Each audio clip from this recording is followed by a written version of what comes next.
Bom, pessoal, estamos de volta aqui com mais uma aula de física. A gente ainda está lá na apostila 1 do nosso material. Agora é a vez do módulo 12 da frente 3. Nós vamos falar agora nesse vídeo sobre receptores elétricos, ok? Vocês podem continuar com aquela mesma formação aquela mesma, digamos assim, ordem de estudo, né? Vocês podem acompanhar o vídeo, olhar a parte técnica aqui, a parte teórica e depois dar uma pausa, tentar ir fazer os exercícios, voltar para ver os exercícios que eu estou fazendo aqui no vídeo, ok? Então, a gente tem como objetivo aqui identificar o receptor, a partir da definição, obviamente, depois identificar um receptor no circuito, trabalhar com a lei de Polier na hora que tiver no circuito, além do gerador, como a gente viu no módulo passado, também tiver receptor, resistor e tudo mais, certo? Então a gente vai começar aqui a nossa aula pela definição de um receptor elétrico. Antes disso, gostaria de lembrar vocês que há alguns vídeos a gente falou sobre resistores elétricos. Inclusive é um assunto que a gente nunca deixa de falar, né? Os resistores são parte do circuito que estão ali exclusivamente para fazer efeito Joule, né, que é transformar energia elétrica em energia térmica. Então, assim, você pega um circuito elétrico da casa, em termos de aparelhos elétricos, você vai ter ali chuveiro elétrico, forno elétrico, secador de cabelo, chapinha de cabelo, torradeira, né, sanduicheira, qualquer que seja o elemento do circuito que pega energia elétrica e exclusivamente transforma em energia térmica, fazendo só efeito Joule, a gente vai chamar de resistor. O gerador é o que vai alimentar todo o circuito. Agora, receptor, pessoal, é qualquer aparelho que, apesar de fazer efeito Joule em algum momento, porque esquenta, ele também faz uma transformação de energia diferente dessa na forma de calor.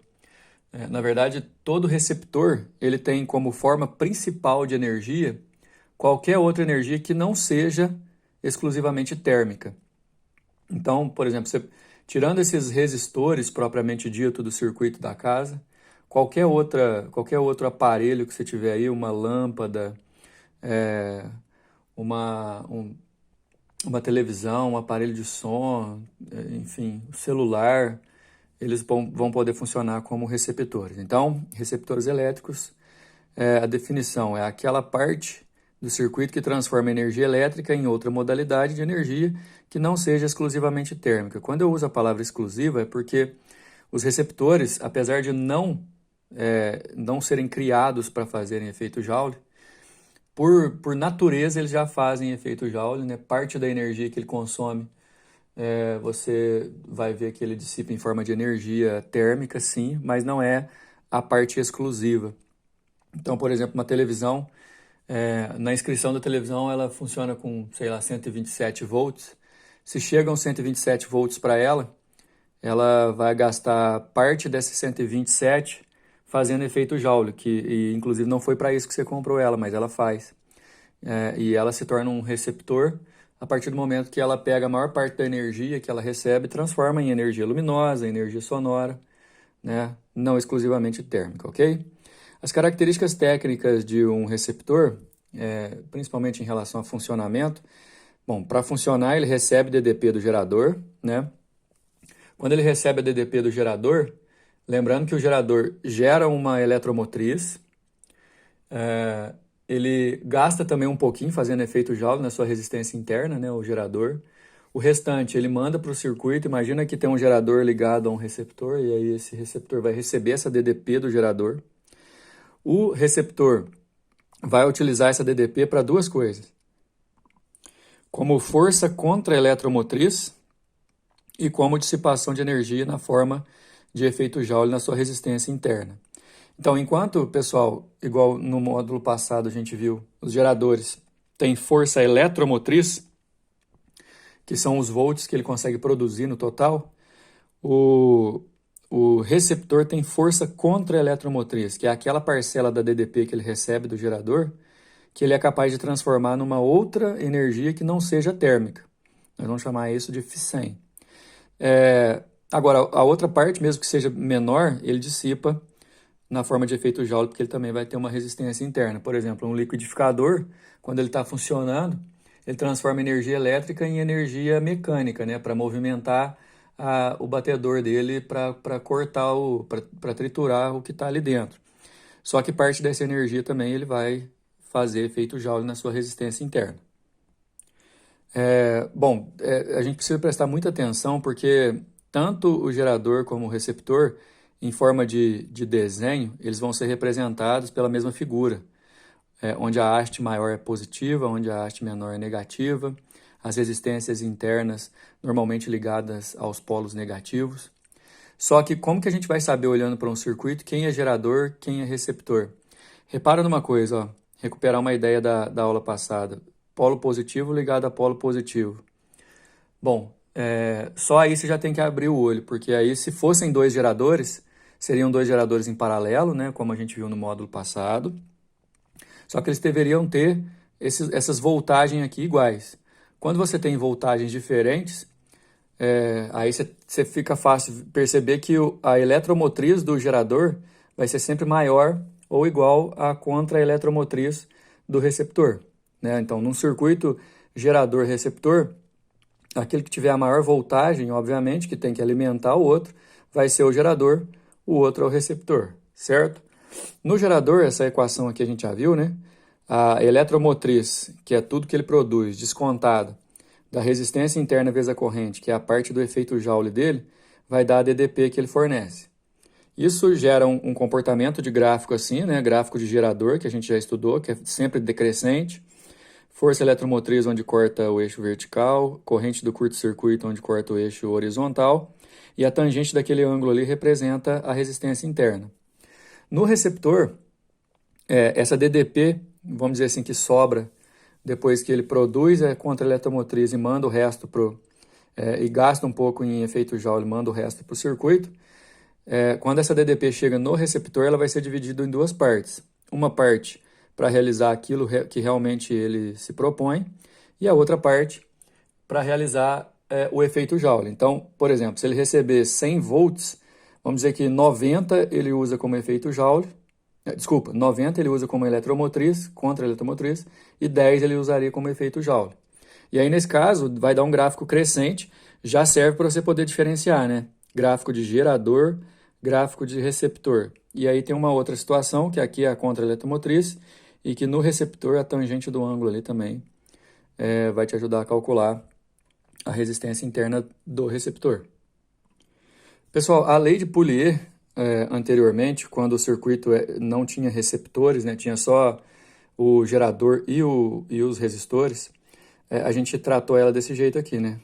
Inclusive, caiu em prova e tudo mais.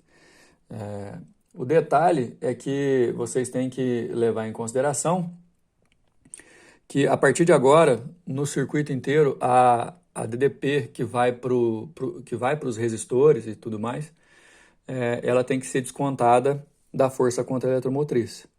Então, a lei de Poulier, a partir de agora, quando o circuito tiver não só resistores e o gerador, quando tiver um receptor, a gente vai usar a contra-eletromotriz aqui, ó, para descontar da força eletromotriz, certo? Sem muita demora, a gente já pode ir para o exercício. Beleza? Lá na página 14, vocês vão encontrar o exercício. O primeiro diz assim: quando colocamos a bateria do telefone celular para ser carregada, ela e o recarregador funcionam, respectivamente, como? O recarregador do celular, inclusive, é importante você ter essa ideia. A gente vai ter uma aula de transformadores lá para frente. O transformador, ele serve para, como o próprio nome diz, transformar a DDP que chega no circuito. Se você ligasse o celular direto numa tomada sem aquele recarregador próprio, né, que é uma caixinha, ele receberia 127 volts, por exemplo, e iria queimar. Porque a bateria do celular, ela recarrega, dependendo do modelo e tudo mais, lógico, né, da marca, ela recarrega com uma DDP só de 9 a 15 volts. E aí aquela caixinha transforma realmente. Se o seu celular funciona a 12 volts, por exemplo, você coloca lá na tomada, aquela caixinha recebe 127 volts, transforma 12 volts e fornece isso para o seu celular. Na bateria, a bateria, como ela vai receber energia, ela vai funcionar como receptor. O recarregador, depois dele transformar, né, trabalhar como transformador, ele fornece a energia que ele conseguiu da transformação, portanto, ele vai funcionar como gerador.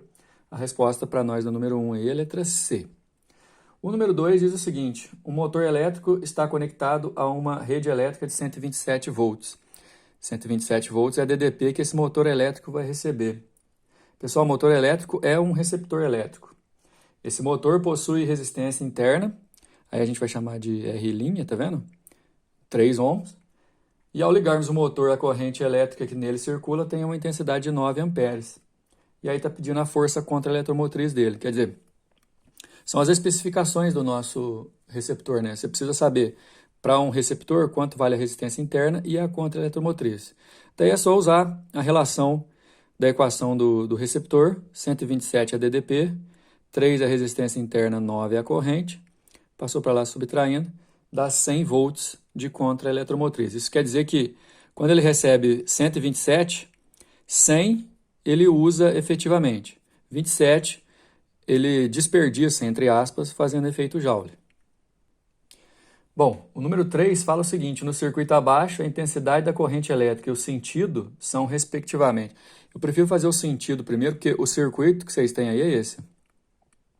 Aí você tem 96 volts de um lado, 12 volts de outro, de acordo com o que eu falei. Não está difícil de perceber que esse aqui, ó, que é um valor maior, representa o gerador, enquanto esse é o valor menor, representa o receptor, já que eles estão ligados a positivo com positivo. Então, repetindo, gerador, receptor. Esse gerador vai mandar corrente, e a gente já viu isso faz muito tempo, né? A corrente sai pelo polo positivo do gerador, e, portanto, ela vai entrar pelo polo positivo do receptor. Então, assim, ó, uma parte da resposta a gente já tem que a corrente aí, ela tem sentido horário, certo? E para calcular o valor dessa corrente, a gente vai usar a lei de Poulier atualizada. Eletromotriz menos contra-eletromotriz e a soma de todas as resistências. Essa resistência R maiúscula representa a resistência externa, que no caso aqui, ó, o de 3 e o de 5 estão em série, tá? Por isso que eu coloquei 8 aqui já, ó. Você vai somar 96 do gerador menos 12 do receptor. 2 de cada um na resistência interna, dá 84 por 12. 7 amperes horário, letra A. Beleza? O número 4 fala o seguinte: o circuito da figura apresenta um gerador de força eletromotriz E1 40 volts e resistência interna R1. Um receptor de força contra a eletromotriz E2 de 30 volts e resistência interna de 3 ohms e um resistor ôhmico de resistência elétrica de 38 ohms.